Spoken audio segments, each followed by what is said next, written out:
A Monique Bittencourt está me chamando, está ao lado do delegado Rômulo Assis.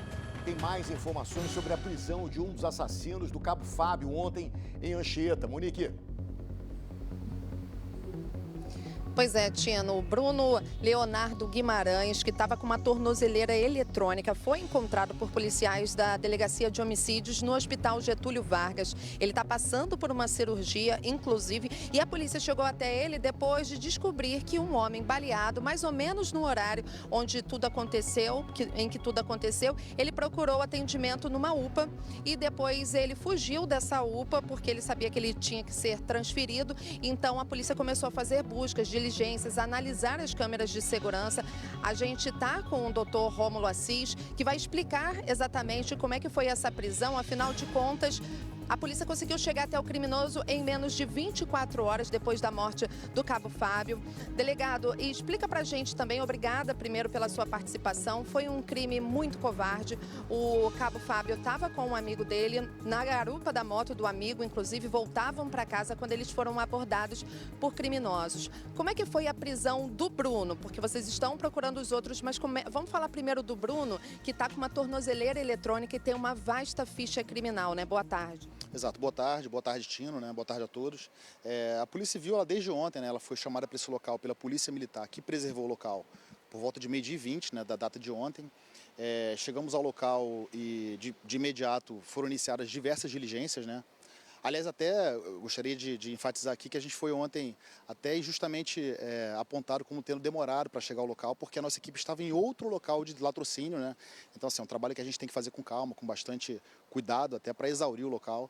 Mas fizemos o local ontem e aí conseguimos algumas imagens de câmeras de segurança que apontaram que a vítima foi abordada por 3 criminosos que estavam em 3 motos, né?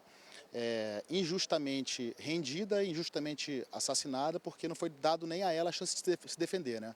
Então, logo os criminosos perceberam que se tratava de um policial, ele já foi sumariamente executado, né? Isso de acordo com as testemunhas e de acordo com as câmeras arrecadadas, né? Em paralelo a isso, as equipes, né, diligenciaram nos hospitais da região e perceberam que esse nacional deu entrada na UPA de Manguinhos, né? No horário muito aproximado do fato. A equipe foi até o local para tentar conversar com ele e percebeu que ele se evadiu, né? Então, logo ele soube que ele precisaria ser transferido, ele se evadiu, né? Fugiu da UPA e as diligências continuaram ao longo do dia, né? Sendo percebido então que ele deu entrada novamente na parte da noite no Getúlio Vargas, né?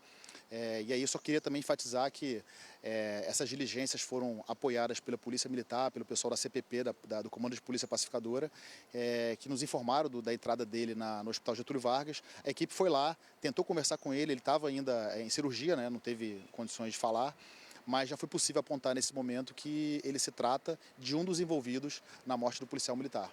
Doutor, o Bruno tem 34 anos, tem uma vasta ficha criminal. Na verdade, nós vimos o documento, são muitas passagens pela polícia por roubo, associação para o tráfico, organização criminosa, roubo de carros, uma série de crimes. E ele estava solto. Tem essas informações, talvez desde quando? Porque é um criminoso que continuava a cometer crimes e trouxe essa tragédia para a família do Cabo Fábio. Exatamente, né? É uma questão séria que a gente vive, né? Que vive essa crise, enfim, no sistema de justiça, né? Mas o fato objetivo é que, de fato, esse criminoso, ele portava, né? Ele tinha presa ao corpo dele uma tornozeleira eletrônica, né? Enfim, estava solto, né? Estava solto com a obrigação de se apresentar periodicamente em juízo, mas estava solto e, infelizmente, solto, continuava praticando crimes, continuava praticando roubos, né? Como você bem disse, ele passeou pelo Código Penal, né? Ele tem pelo menos umas 20 anotações pelos mais diversos crimes, né? De tráfico de drogas, a lavagem de dinheiro, a associação criminosa, a roubos e furtos, enfim. Era um elemento que deveria estar privado, né? Da convivência social, infelizmente estava, né? E acabou praticando esse crime, né? Então a Polícia Civil não tem dúvidas da participação dele, né? E agora vai trabalhar firme para tentar identificar os demais, né?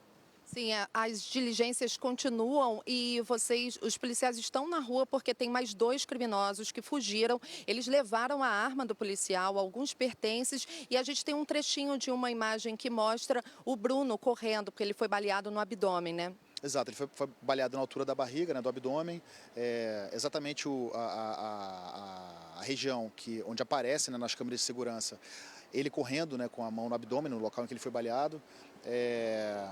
E as investigações seguirão e certamente a Polícia Civil vai conseguir, a DHC vai conseguir dar mais essa resposta aí, de prender esses 3 latrocidas e trazer aí um pouco de conforto para a família, né? Eu sei que está muito cedo, mas vocês já têm a identificação dos outros 2?